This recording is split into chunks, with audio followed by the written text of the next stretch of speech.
Are the Mets the only team for Pete Alonso? And if not, why hasn't he signed yet? Unfortunately for Pete, the Mets have invested big money into their lineup by signing Juan Soto to a 15-year, $765 million deal, which means that Steve Cohen and David Stearns have every right to be picky on who they're signing and at what price. Is the polar bear officially on his way out of Queens? Let's break it all down now on another episode of Mets Post. Let's get it. The Mets may not be Pete Alonso's only choice, but that doesn't mean he's only theirs. The ugly truth is that when Pete Alonso was offered $158 million for 7 years by the Mets, he should have taken it. Now, I would never tell anyone to bet against themselves. Just want to make that clear. But if you're in the right situation and the place you want to be, then don't overthink it. And I think that's what Pete Alonso actually did now. It doesn't help that Pete had back-to-back down years despite a career year in 2022. While he did match 46 home runs in 2023, his batting average dropped to a career worst average of 217 during that season.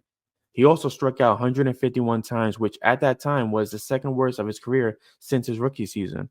In 2024, Alonso hit for an average of 240 and only batted in 88 runs last season. He also struck out 172 times, which was an uptick from the previous season. While Pete Alonso is a homegrown product that I would love to see be a longtime Met, he may not fit the vision of Steve Cohen and David Stearns. He's not a great defender, is not an incredible athlete in the eyes of MLB executives. His numbers have only gotten worse when it comes to being at the plate with runners in scoring position. In 2022, he had a batting average of 300 with 17 home runs when there were runners in scoring position. That number declined to 257 with 12 home runs in 2023 and 232 with 7 home runs in 2024. If we're judging by the numbers alone, is this who you want batting behind Mark Vientos or Juan Soto? I know Pete saved the season with that huge home run against the Brewers, but you can't deny the fact that his style of play is not aging well with him. He's a 30-year-old first baseman that is overplaying his hand in free agency at the moment.